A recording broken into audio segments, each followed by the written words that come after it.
Avant de procéder à l'impression de votre document, il vous est fortement recommandé donc de regarder une dernière fois la mise en page de votre travail afin de savoir donc si il n'y a aucune erreur dans cette mise en page.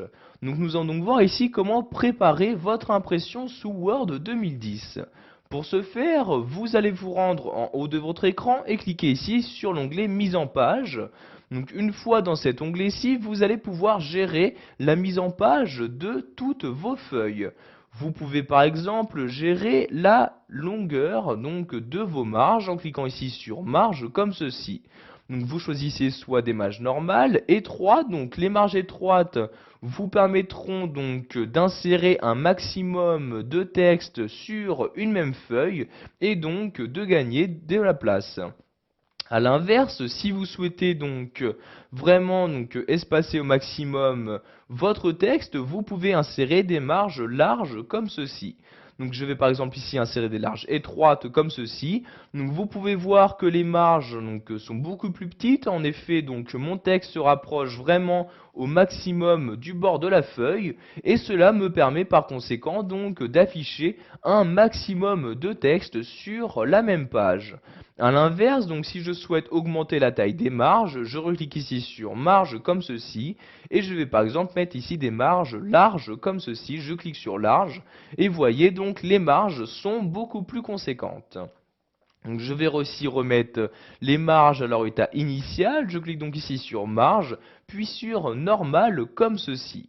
Donc dans cet onglet-ci, vous pouvez également gérer l'orientation de votre page, donc soit portrait, soit paysage, en cliquant ici sur orientation et en choisissant la valeur. Donc par défaut, un document Word est saisi en portrait, mais si vous souhaitez le mettre en paysage, vous cliquez ici sur paysage et voyez maintenant donc votre feuille change d'orientation.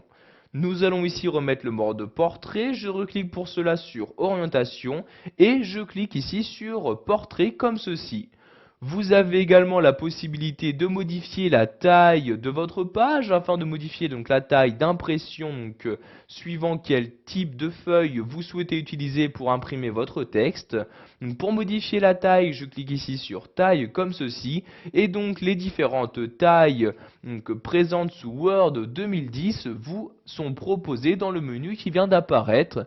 Donc par défaut, il s'agit d'une taille A4. Si vous utilisez des feuilles A3, donc vous pouvez gérer donc cette taille-ci en cliquant ici sur A3 comme ceci et voyez donc automatiquement la taille de votre feuille sous Word 2010 est elle aussi donc modifiée. Nous allons remettre ici la taille A4, je reclique donc sur taille et je sélectionne A4 comme ceci.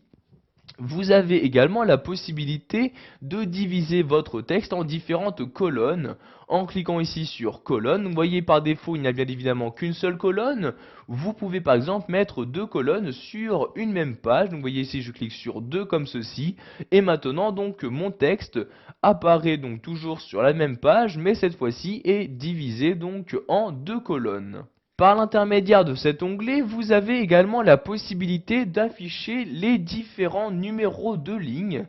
Donc je clique ici sur numéro de ligne. Si vous souhaitez donc ajouter des numéros de ligne pour chacune de vos lignes, je clique ici sur continue et donc maintenant un numéro de ligne apparaît donc pour chaque ligne. Donc vous voyez ici, si je descends dans mon document, pour chacune des lignes, il y a bien donc un numéro. Donc ici je remonte, vous pouvez également choisir donc le type de numéro de ligne à utiliser, donc en cliquant ici de nouveau sur numéro de ligne. Par exemple, vous pouvez recommencer jusqu'au début donc le numérotation de chaque ligne, par exemple pour chaque page ou pour chaque section. Vous pouvez également supprimer les numéros de ligne pour un ou plusieurs paragraphes.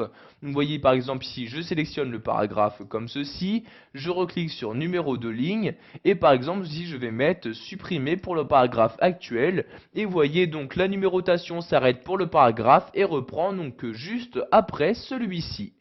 Donc je vais maintenant donc supprimer tous les numéros de ligne en cliquant ici sur numéro de ligne et en sélectionnant aucun comme ceci. Voilà, vous savez maintenant comment préparer votre impression sous Word 2010, donc par exemple en modifiant la marge de votre feuille, son orientation, sa taille, etc.